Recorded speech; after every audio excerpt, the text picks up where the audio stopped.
The Story of the Treasure Seekers by E. Nesbit, being the adventures of the Bastable Children in search of a fortune. To Oswald Baron, without whom this book could never have been written. The Treasure Seekers is dedicated in memory of childhoods identical but for the accidents of time and space. Chapter 1. The Council of Ways and Means. This is the story of the different ways we looked for treasure, and I think when you have read it you will see that we were not lazy about the looking. There are some things I must tell before I begin to tell about the treasure seeking, because I have read books myself, and I know how beastly it is when a story begins, "Alas," said Hildegarde with a deep sigh, "we must look our last on this ancestral home," and then someone else says something, and you don't know for pages and pages where the home is, or who Hildegarde is, or anything about it.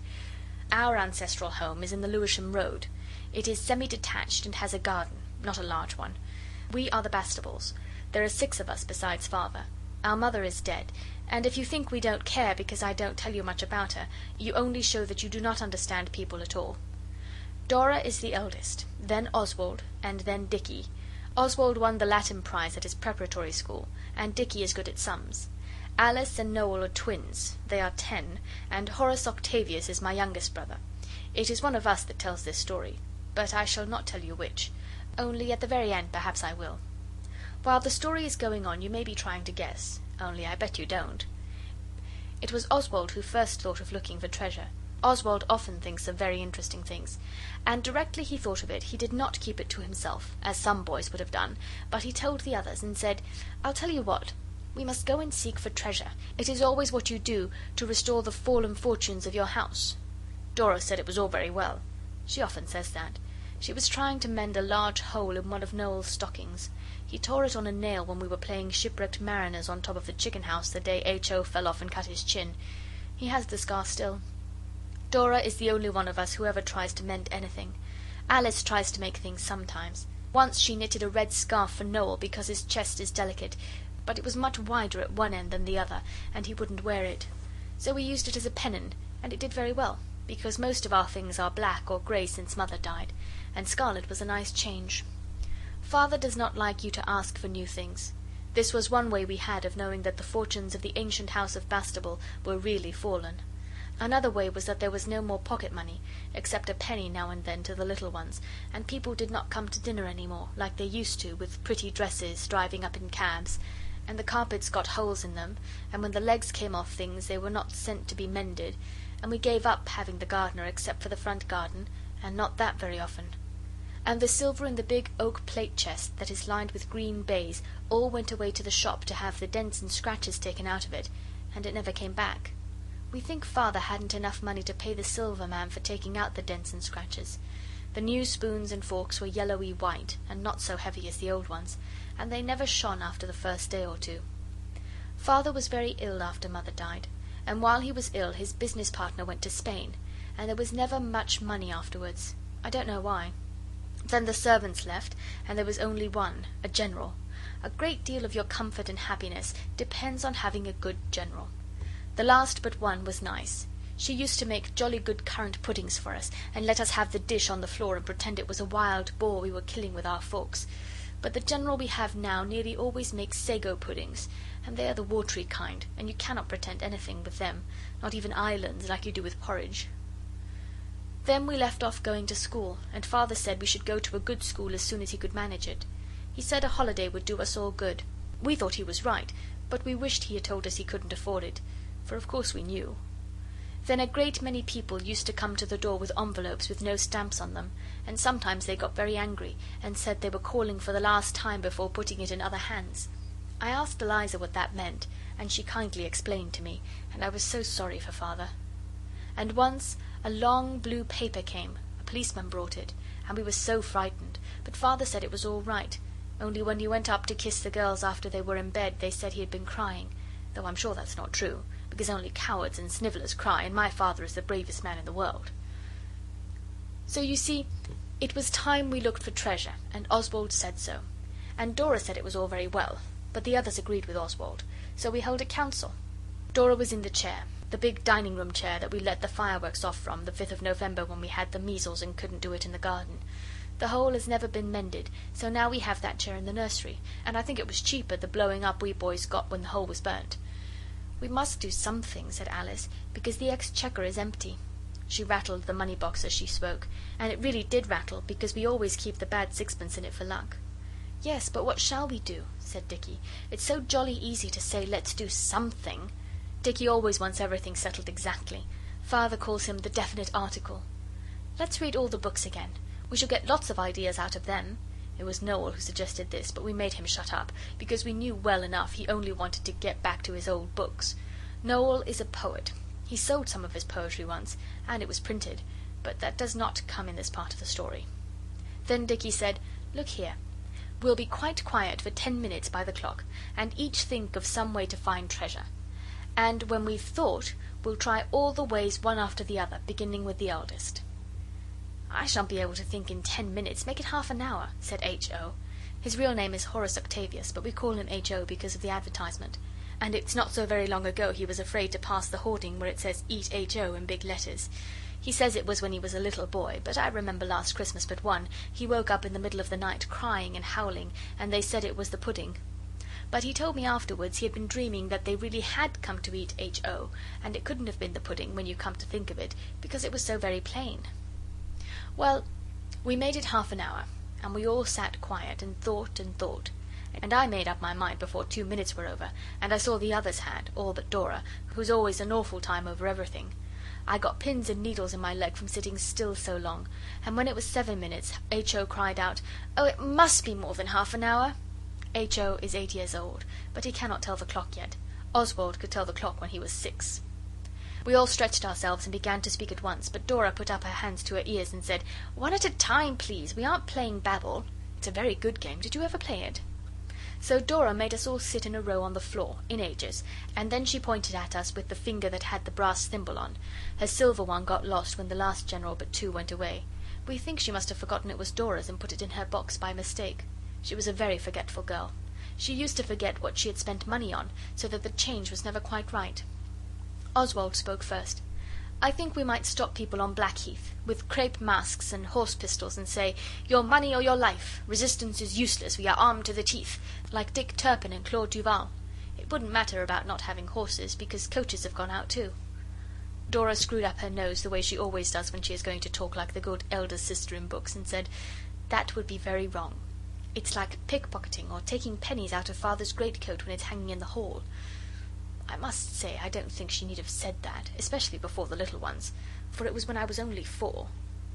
But Oswald was not going to let her see he cared, so he said, "Oh, very well. I can think of lots of other ways. We could rescue an old gentleman from deadly highwaymen." "There aren't any," said Dora. "Oh, well, it's all the same. From deadly peril, then. There's plenty of that. Then he would turn out to be the Prince of Wales, and he would say, 'My noble, my cherished preserver, here is £1,000,000 a year. Rise up, Sir Oswald Bastable.'" But the others did not seem to think so, and it was Alice's turn to say. She said, "I think we might try the divining rod. I'm sure I could do it. I've often read about it. You hold a stick in your hands, and when you come to where there is gold underneath, the stick kicks about. So you know, and you dig." "Oh," said Dora suddenly, "I have an idea. But I'll say last. I hope the divining rod isn't wrong. I believe it's wrong in the Bible." "So is eating pork and ducks," said Dicky. "You can't go by that." "Anyhow, we'll try the other ways first," said Dora. "Now, H.O." "Let's be bandits," said H.O. "I dare say it's wrong, but it would be fun pretending." "I'm sure it's wrong," said Dora. And Dicky said she thought everything wrong. She said she didn't, and Dicky was very disagreeable. So Oswald had to make peace, and he said, "Dora needn't play if she doesn't want to. Nobody asked her. And Dicky, don't be an idiot. Do dry up and let's hear what Noel's idea is." Dora and Dicky did not look pleased, but I kicked Noel under the table to make him hurry up, and then he said he didn't think he wanted to play any more. That's the worst of it. The others are so jolly ready to quarrel. I told Noel to be a man and not a snivelling pig, and at last he said he had not made up his mind whether he would print his poetry in a book and sell it, or find a princess and marry her.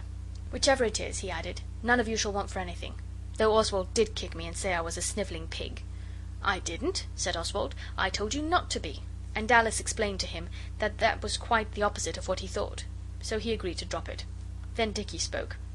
You must all of you have noticed the advertisements in the papers telling you that ladies and gentlemen can easily earn £2 a week in their spare time, and to send 2 shillings for sample and instructions, carefully packed, free from observation.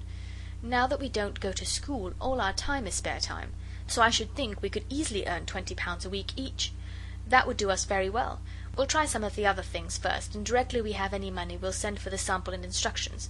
And I have another idea, but I must think about it before I say. We all said, "Out with it! What's the other idea?" But Dicky said no. That is Dicky all over. He will never show you anything he is making till it's quite finished. And the same with his inmost thoughts.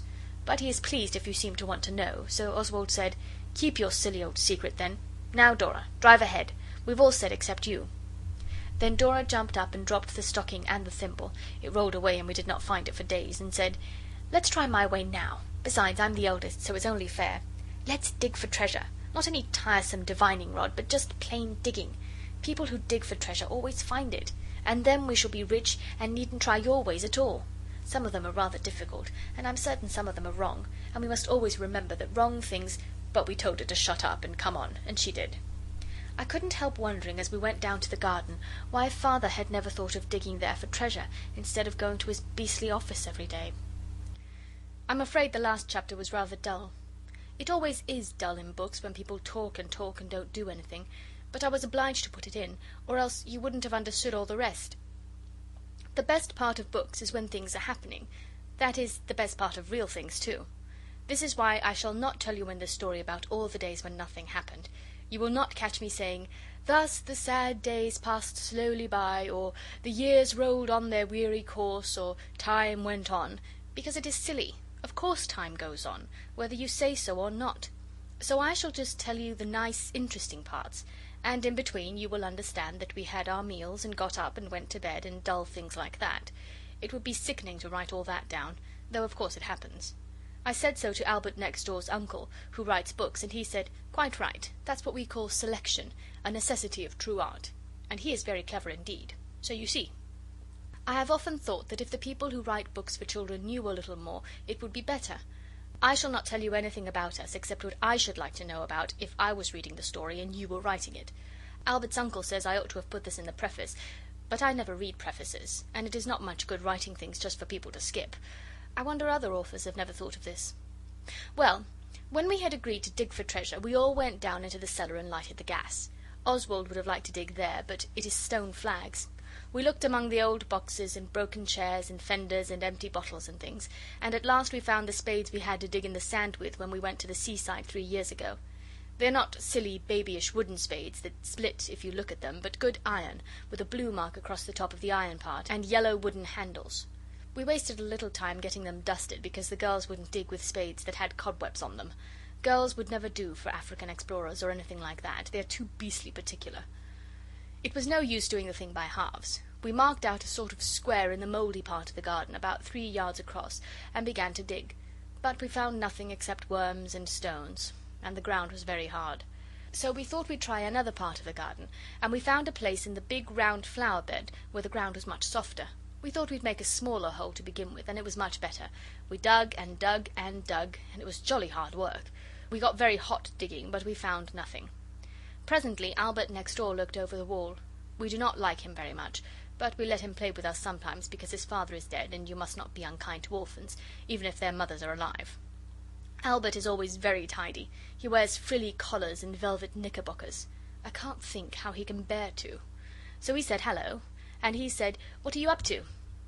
"We're digging for treasure," said Alice. "An ancient parchment revealed to us the place of concealment. Come over and help us. When we have dug deep enough we shall find a great pot of red clay full of gold and precious jewels."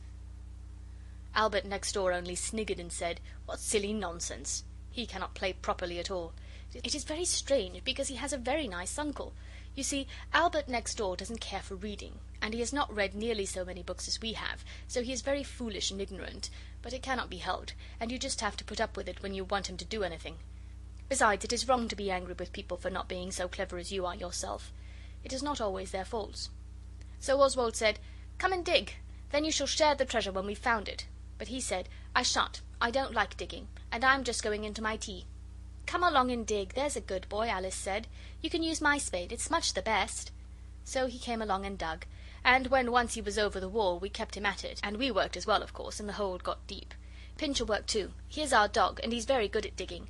He digs for rats in the dustbin sometimes and gets very dirty, but we love our dog, even when his face wants washing. "I expect we shall have to make a tunnel," Oswald said, "to reach the rich treasure." So he jumped into the hole and began to dig at one side. After that we took it in turns to dig at the tunnel, and Pincher was most useful in scraping the earth out of the tunnel. He does it with his back feet when you say "Rats!" and he digs with his front ones, and burrows with his nose as well. At last the tunnel was nearly a yard long, and big enough to creep along to find the treasure, if only it had been a bit longer. Now it was Albert's turn to go in and dig, but he funked it. "Take your turn like a man," said Oswald. Nobody can say that Oswald doesn't take his turn like a man, but Albert wouldn't. So we had to make him, because it was only fair. "It's quite easy," Alice said. "You just crawl in and dig with your hands. Then when you come out we can scrape out what you've done with the spades. Come, be a man. You won't notice it being dark in the tunnel if you shut your eyes tight. We've all been in except Dora, and she doesn't like worms." "I don't like worms neither."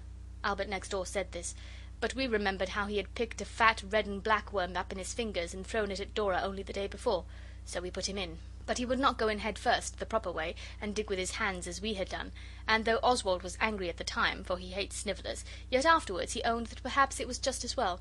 You should never be afraid to own that perhaps you were mistaken, but it is cowardly to do it unless you are quite sure you are in the wrong. "Let me go in feet first," said Albert next door. "I'll dig with my boots. I will truly, honour bright." So we let him get in feet first, and he did it very slowly, and at last he was in, and only his head sticking out into the hole, and all the rest of him in the tunnel. "Now dig with your boots," said Oswald, "and Alice, do catch hold of Pincher. He'll be digging again in another minute, and perhaps it would be uncomfortable for Albert if Pincher threw the mould into his eyes." You should always try to think of these little things.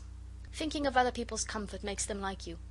Alice held Pincher, and we all shouted, "Kick! Dig with your feet for all you're worth!" So Albert next door began to dig with his feet, and we stood on the ground over him, waiting, and all in a minute the ground gave way, and we tumbled together in a heap, and when we got up there was a little shallow hollow where we had been standing, and Albert next door was underneath, stuck quite fast, because the roof of the tunnel had tumbled in on him. He is a horribly unlucky boy to have anything to do with. It was dreadful the way he cried and screamed, though he had to own it didn't hurt, only it was rather heavy, and he couldn't move his legs. We would have dug him out all right enough in time, but he screamed so we were afraid the police would come, so Dicky climbed over the wall to tell the cook there to tell Albert next door's uncle he had been buried by mistake, and to come and help dig him out. Dicky was a long time gone. We wondered what had become of him, and all the while the screaming went on, for we had taken the loose earth off Albert's face so that he could scream quite easily and comfortably. Presently Dicky came back, and Albert next door's uncle came with him. He has very long legs, and his hair is light and his face is brown. He has been to sea, but now he writes books. I like him. He told his nephew to stow it, so Albert did, and then he asked him if he was hurt, and Albert had to say he wasn't, for though he is a coward and very unlucky, he is not a liar like some boys are. "This promises to be a protracted if agreeable task," said Albert next door's uncle, rubbing his hands and looking at the hole with Albert's head in it. "I will get another spade." So he fetched the big spade out of the next door garden tool shed and began to dig his nephew out. "Mind you keep very still," he said, "or I might chunk a bit out of you with a spade." Then after a while he said, "I confess that I am not absolutely insensible to the dramatic interest of the situation. My curiosity is excited. I own that I should like to know how my nephew happened to be buried. But don't tell me if you'd rather not. I suppose no force was used." "Only moral force," said Alice. They used to talk a lot about moral force at the high school where she went, and in case you don't know what it means, I'll tell you that it is making people do what they don't want to just by slanging them, or laughing at them, or promising them things if they're good. "Only moral force, eh?" said Albert next door's uncle. "Well?" "Well," Dora said, "I'm very sorry it happened to Albert. I'd rather it had been one of us. It would have been my turn to go into the tunnel, only I don't like worms, so they let me off. You see, we were digging for treasure." "Yes," said Alice, "and I think we were just coming to the underground passage that leads to the secret hoard when the tunnel fell in on Albert. He is so unlucky," and she sighed. Then Albert next door began to scream again, and his uncle wiped his face, his own face, not Albert's, with his silk handkerchief, and then he put it in his trousers pocket. It seems a strange place to put a handkerchief, but he had his coat and waistcoat off, and I suppose he wanted the handkerchief handy. Digging is warm work. He told Albert next door to drop it, or he wouldn't proceed further in the matter, so Albert stopped screaming, and presently his uncle finished digging him out. Albert did look so funny, with his hair all dusty and his velvet suit covered with mould and his face muddy with earth and crying. We all said how sorry we were, but he wouldn't say a word back to us. He was most awfully sick to think he'd been the one buried, when it might just as well have been one of us. I felt myself that it was hard lines. "So you were digging for treasure," said Albert next door's uncle, wiping his face again with his handkerchief. "Well, I fear that your chances of success are small. I have made a careful study of the whole subject. What I don't know about buried treasure is not worth knowing, and I never knew more than one coin buried in any one garden, and that is generally... Hullo, what's that?" He pointed to something shining in the hole he had just dragged Albert out of. Oswald picked it up. It was half a crown. We looked at each other, speechless with surprise and delight, like in books. "Well, that's lucky, at all events," said Albert next door's uncle. "Let's see, that's 5 pence each for you. It's 4 pence something. I can't do fractions," said Dicky. "There are 7 of us, you see." "Oh, you count Albert as one of yourselves on this occasion, eh?" "Of course," said Alice. "And I say, he was buried after all. Why shouldn't we let him have the odd somethings, and we'll have 4 pence each?" We all agreed to do this, and told Albert next door we would bring his share as soon as we could get the half-crown changed. He cheered up a little at that, and his uncle wiped his face again, he did look hot, and began to put on his coat and waistcoat. When he had done it, he stooped and picked up something. He held it up, and you will hardly believe it, but it is quite true. It was another half-crown. "To think there should be 2," he said. "In all my experience of buried treasure, I never heard of such a thing."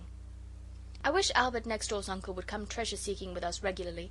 He must have very sharp eyes, for Dora says she was looking just the minute before at the very place where the second half-crown was picked up from, and she never saw it.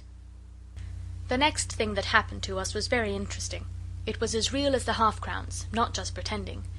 I shall try to write it as like a real book as I can. Of course we have read Mr. Sherlock Holmes, as well as the yellow-covered books with pictures outside that are so badly printed, and you get them for 4 pence halfpenny at the bookstall when the corners of them are beginning to curl up and get dirty, with people looking to see how the story ends when they are waiting for trains. I think this is most unfair to the boy at the bookstall. The books are written by a gentleman named Gaboriau, and Albert's uncle says they are the worst translations in the world, and written in vile English. Of course they're not like Kipling, but they're jolly good stories.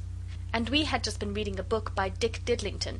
That's not his right name, but I know all about libel actions, so I shall not say what his name is really, because his books are rot.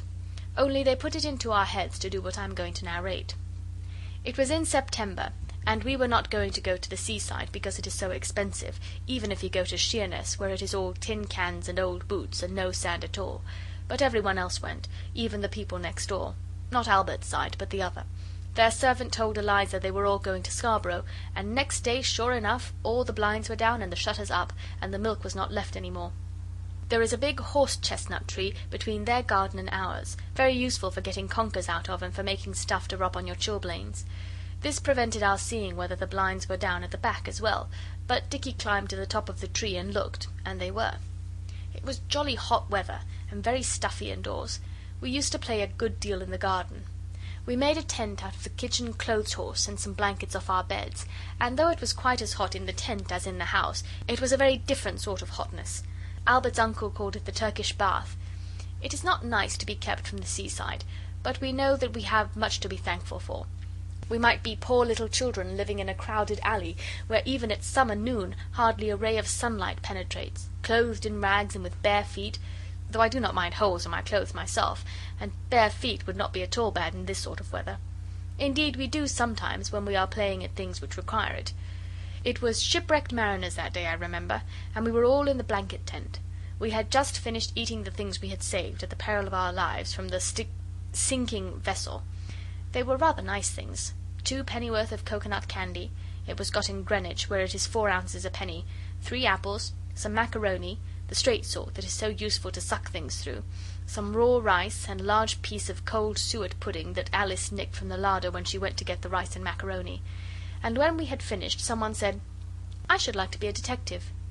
I wish to be quite fair, but I cannot remember exactly who said it.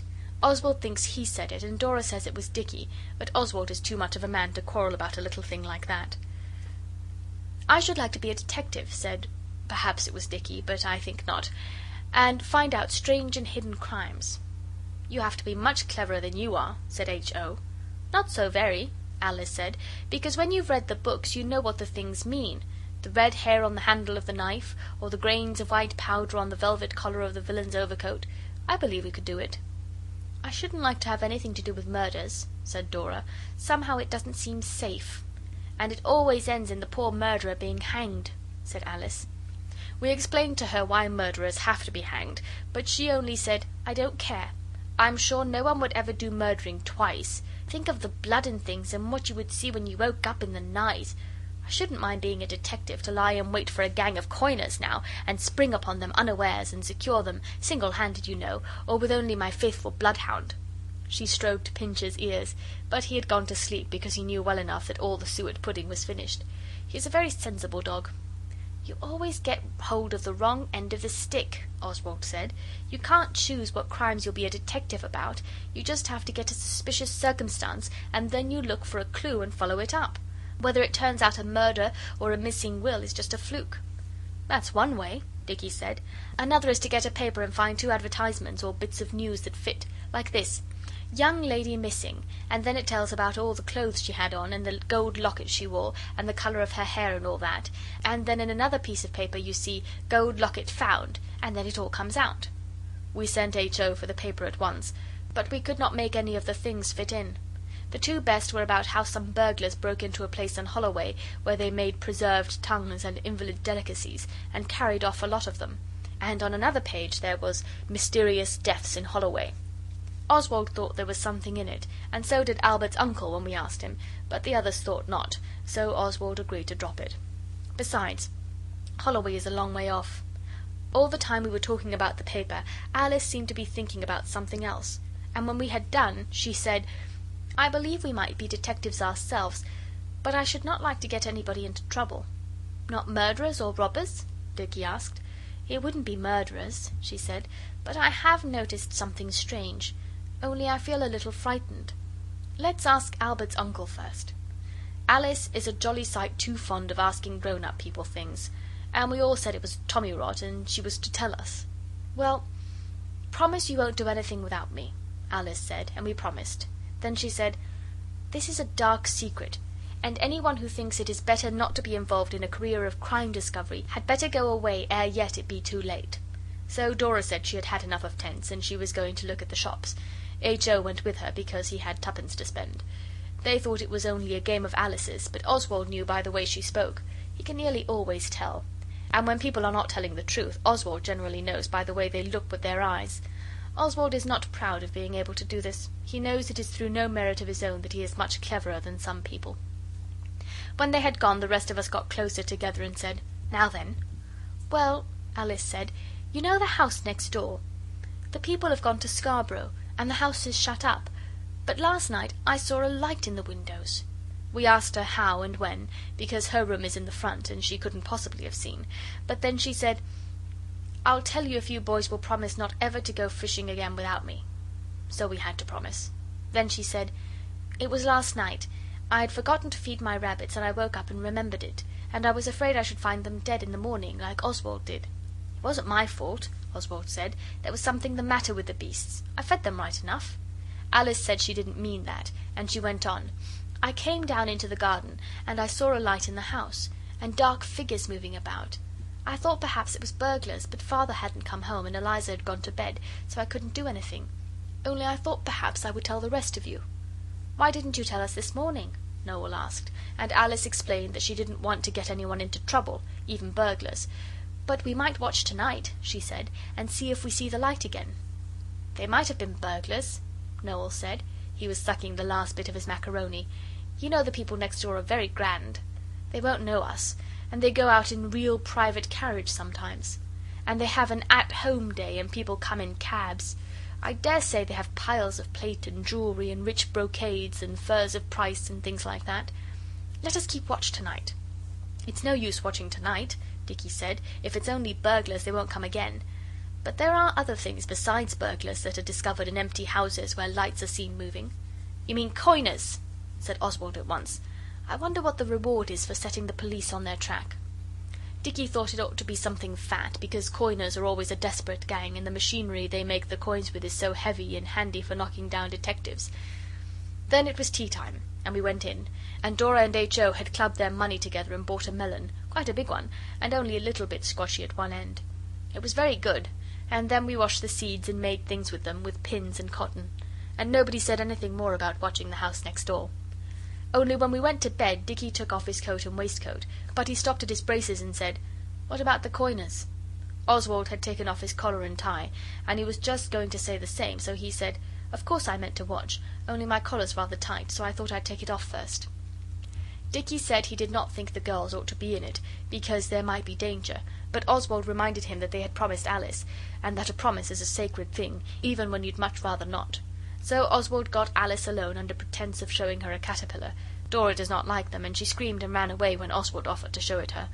Then Oswald explained, and Alice agreed to come and watch if she could. This made us later than we ought to have been, because Alice had to wait till Dora was quiet and then creep out very slowly, for fear of the boards creaking. The girls sleep with their room door open for fear of burglars.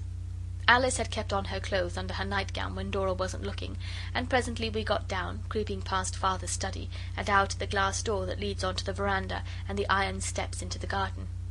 And we went down very quietly and got into the chestnut tree, and then I felt that we had only been playing what Albert's uncle calls our favourite instrument.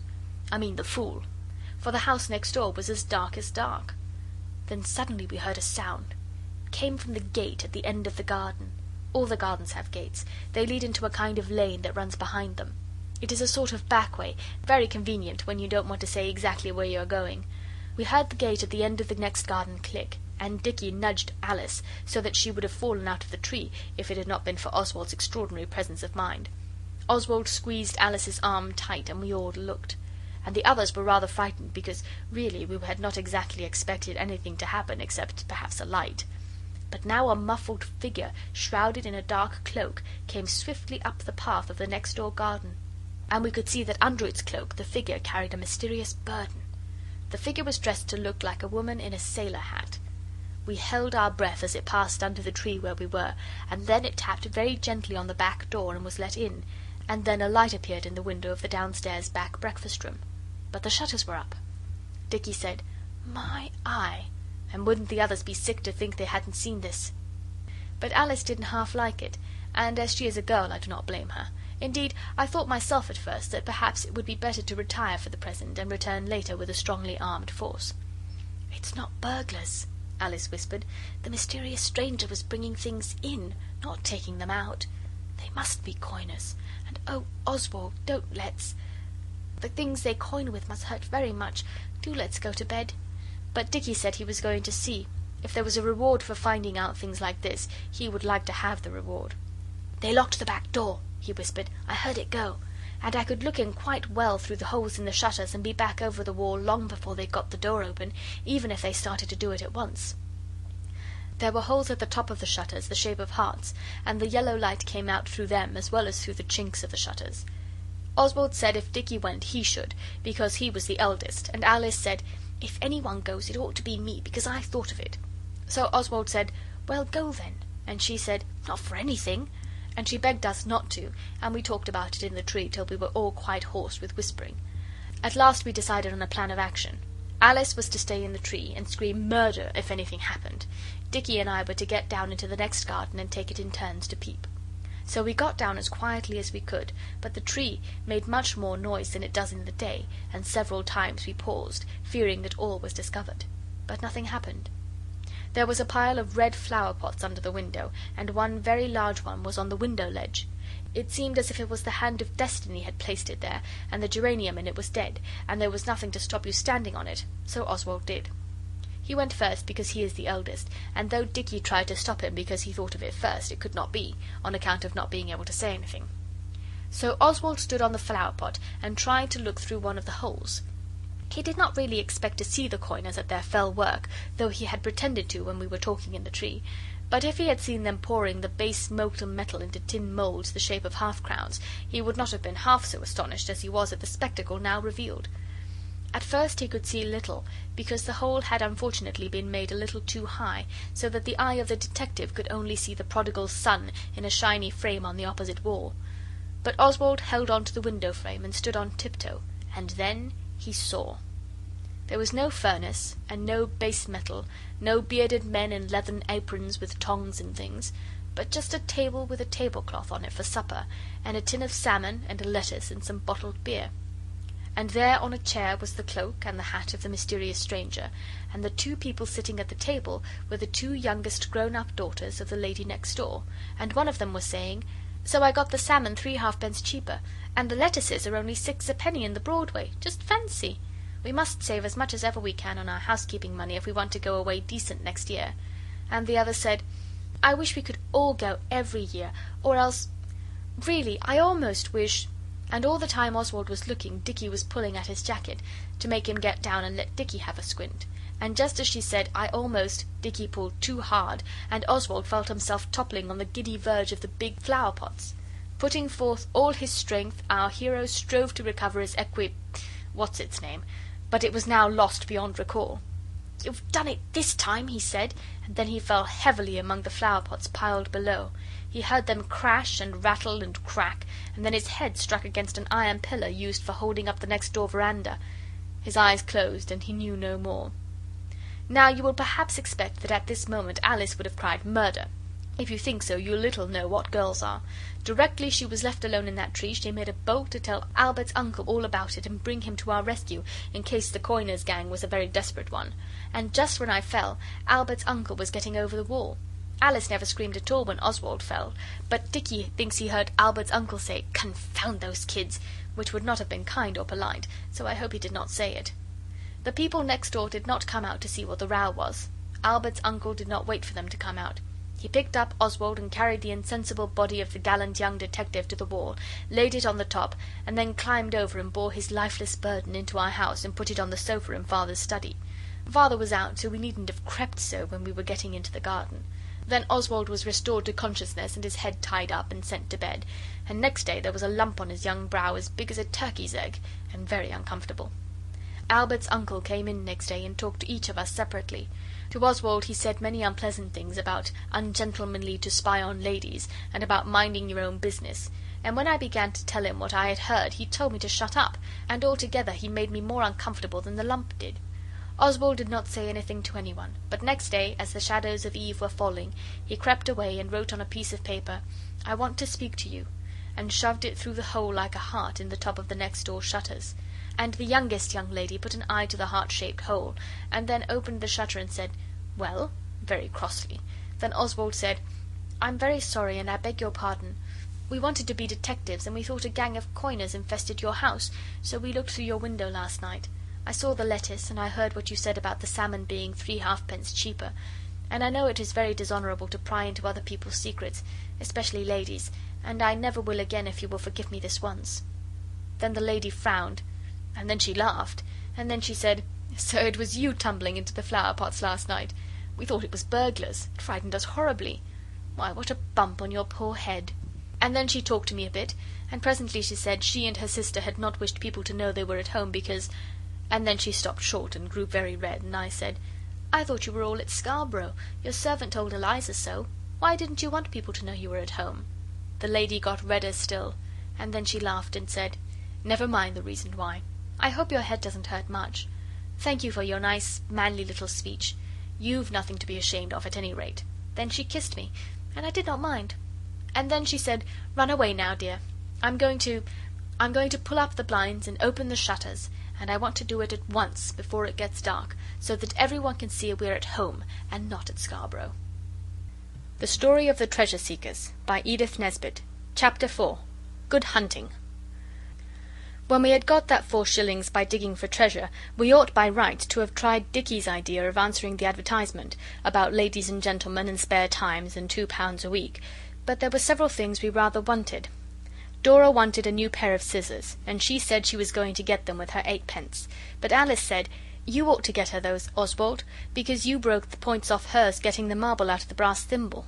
It was quite true, though I had almost forgotten it, but then it was H.O. who jammed the marble into the thimble first of all, so I said, "It's H.O.'s fault as much as mine, anyhow. Why shouldn't he pay?" Oswald didn't so much mind paying for the beastly scissors, but he hates injustice of every kind. "He's such a little kid," said Dicky, and of course H.O. said he wasn't a little kid, and it very nearly came to being a row between them.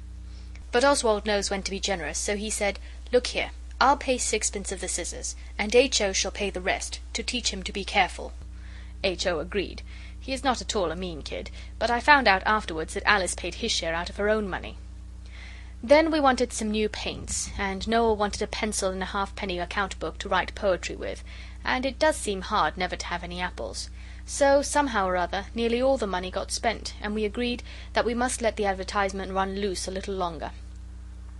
"I only hope," Alice said, "that they won't have got all the ladies and gentlemen they want before we have got the money to write for the sample and instructions." And I was a little afraid myself, because it seemed such a splendid chance. But we looked in the paper every day, and the advertisement was always there, so we thought it was all right.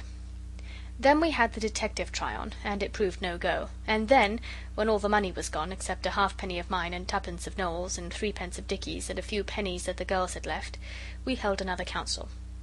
Dora was sewing the buttons on H.O.'s Sunday things. He got himself a knife with his money, and he cut every single one of his best buttons off. You've no idea how many buttons there are on a suit. Dora counted them. There are 24, counting the little ones on the sleeves that don't undo. Alice was trying to teach Pincher to beg, but he has too much sense when he knows you've got nothing in your hands, and the rest of us were roasting potatoes under the fire. We had made a fire on purpose, though it was rather warm. They're very good if you cut away the burnt parts, but you ought to wash them first, or you're a dirty boy. "Well, what can we do?" said Dicky.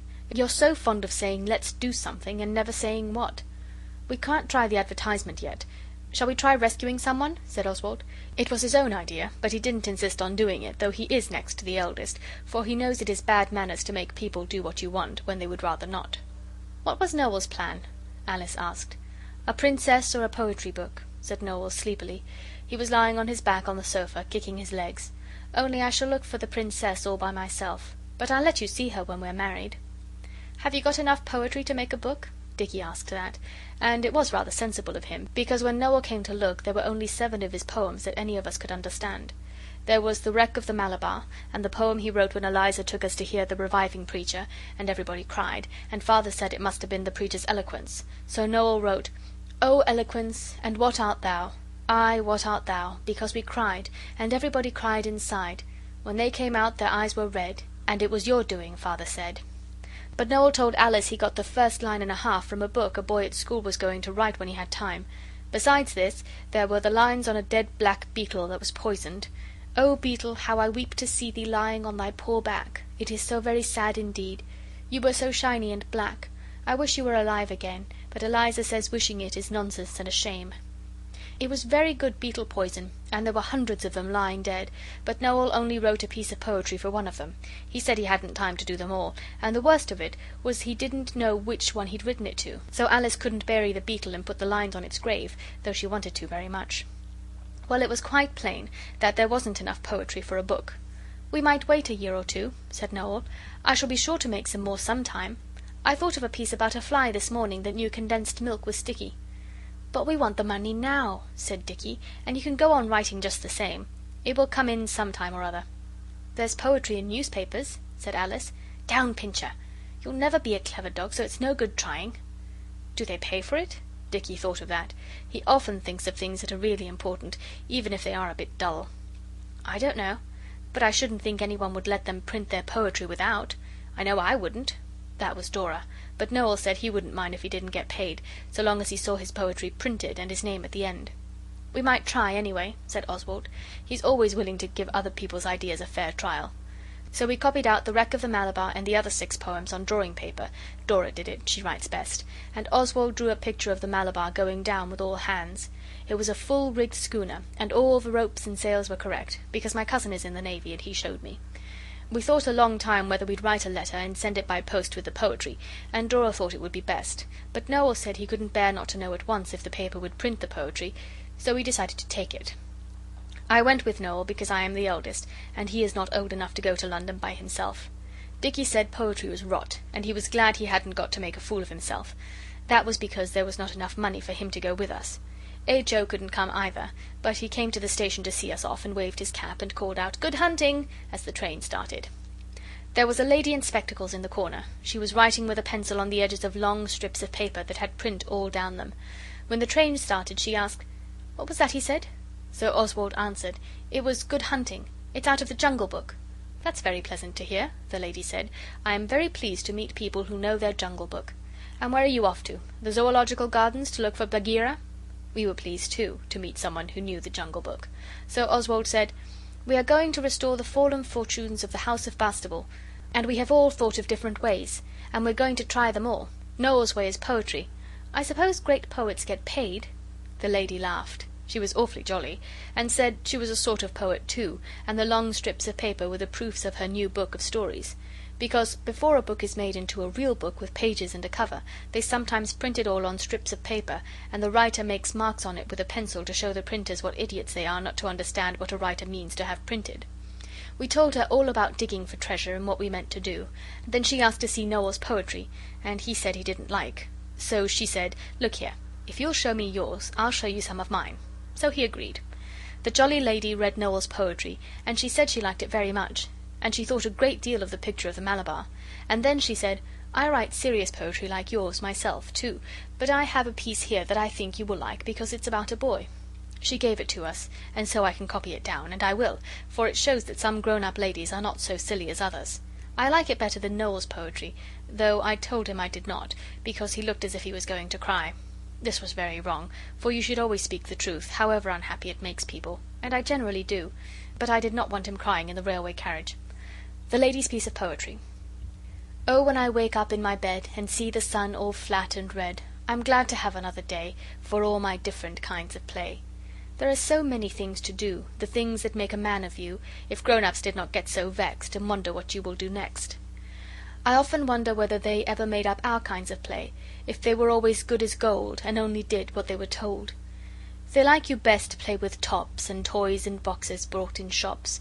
They do not even know the names of really interesting games. They will not let you play with fire, or trip your sister up with wire. They grudge the tea-tray for a drum, or booby traps when callers come. They don't like fishing, and it's true you sometimes soak a suit or two. They look on fireworks, though they're dry, with quite a disapproving eye. They do not understand the way to get the most out of your day. They do not know how hunger feels, nor what you need between your meals. And when you're sent to bed at night, they're happy, but they're not polite, for through the door you hear them say, 'He's done his mischief for the day.'"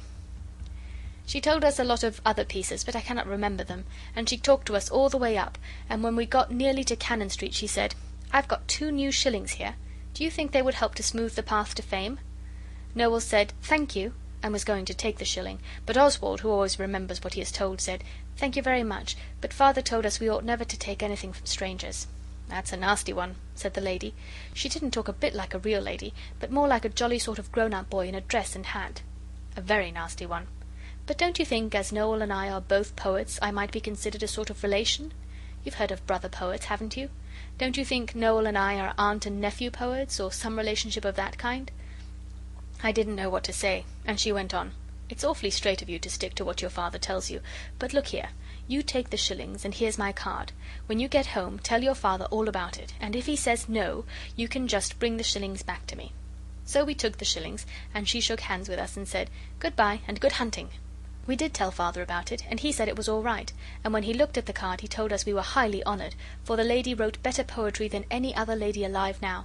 We had never heard of her, and she seemed much too jolly for a poet. Good old Kipling. We owe him those 2 shillings as well as the Jungle Books. It was not bad sport, being in London entirely on our own hook. We asked the way to Fleet Street, where Father says all the newspaper offices are. They said straight on down Ludgate Hill, but it turned out to be quite another way.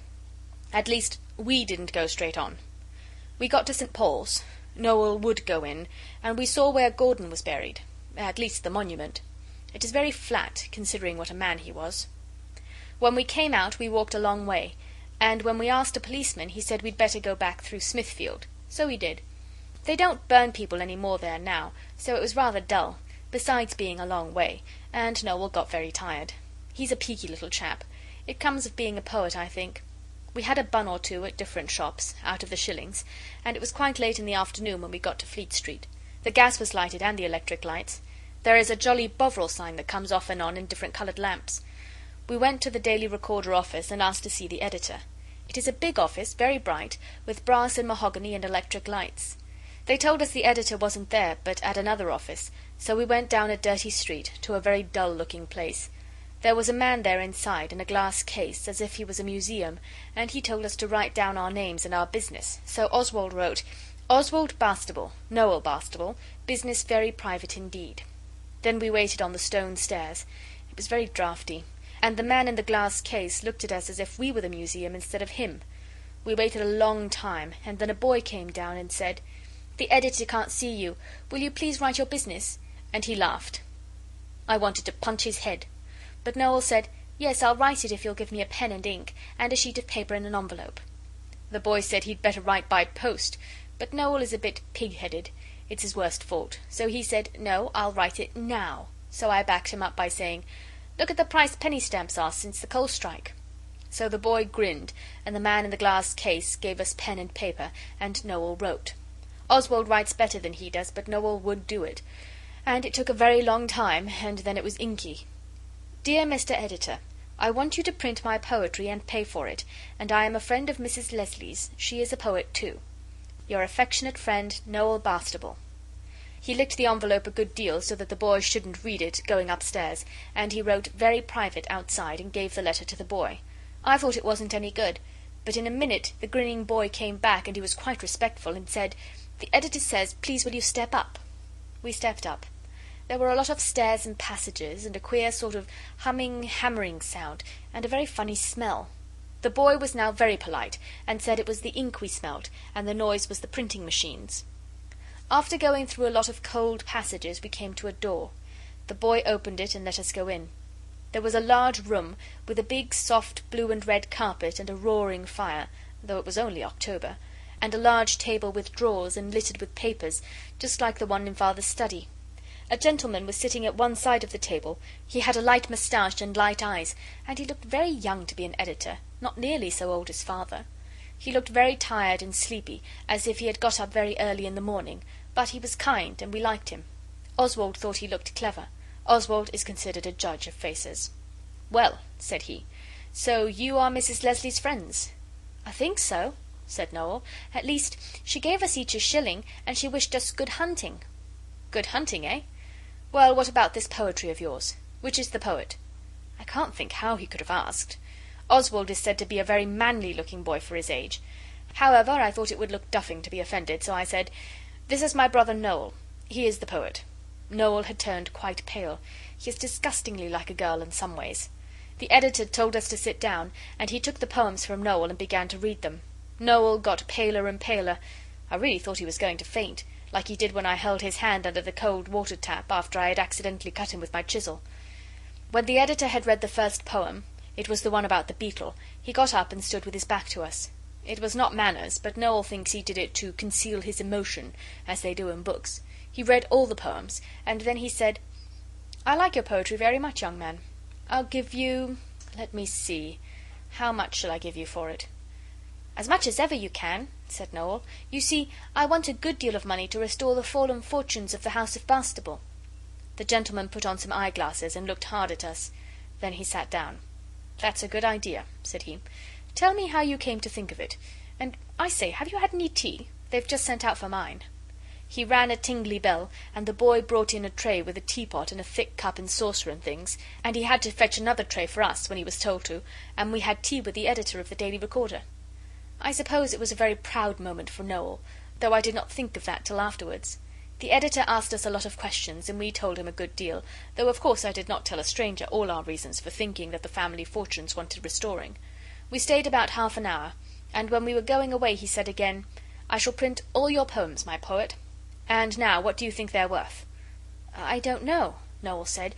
"You see, I didn't write them to sell." "Why did you write them, then?" he asked.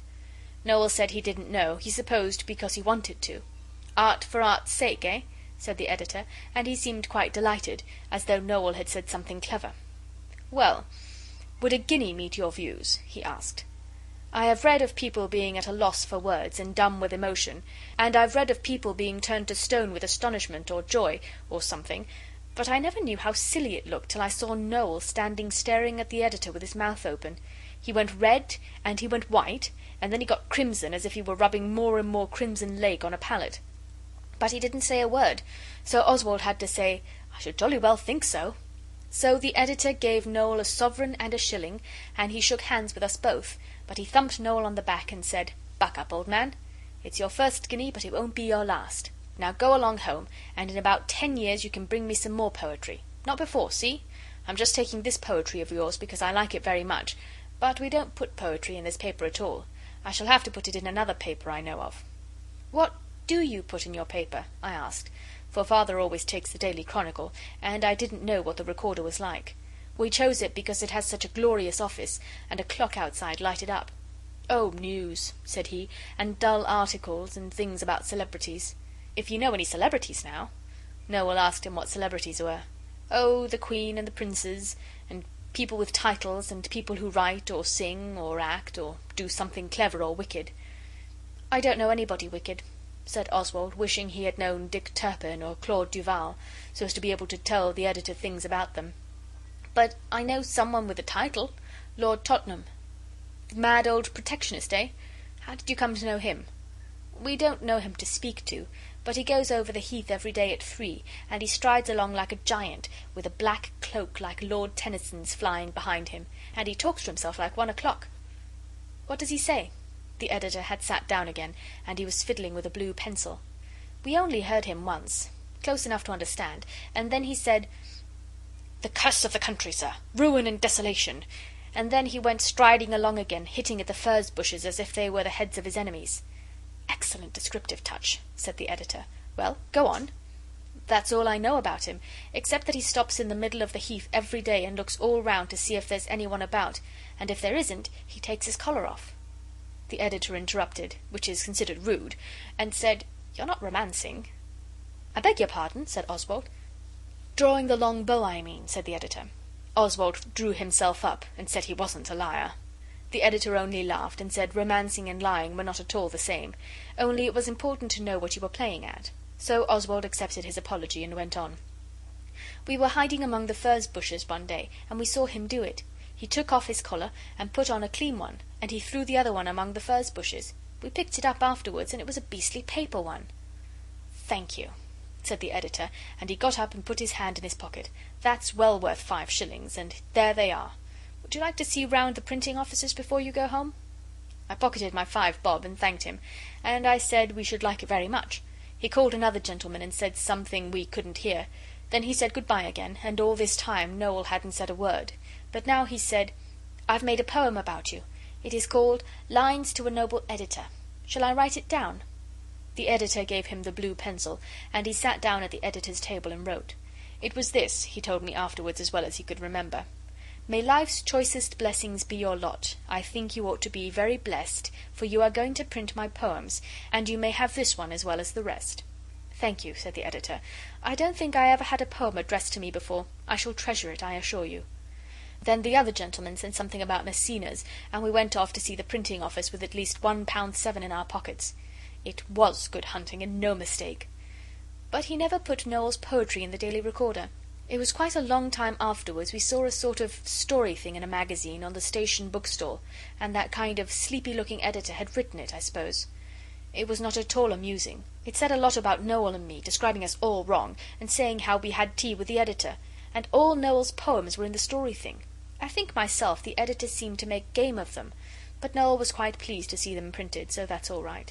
It wasn't my poetry anyhow, I am glad to say.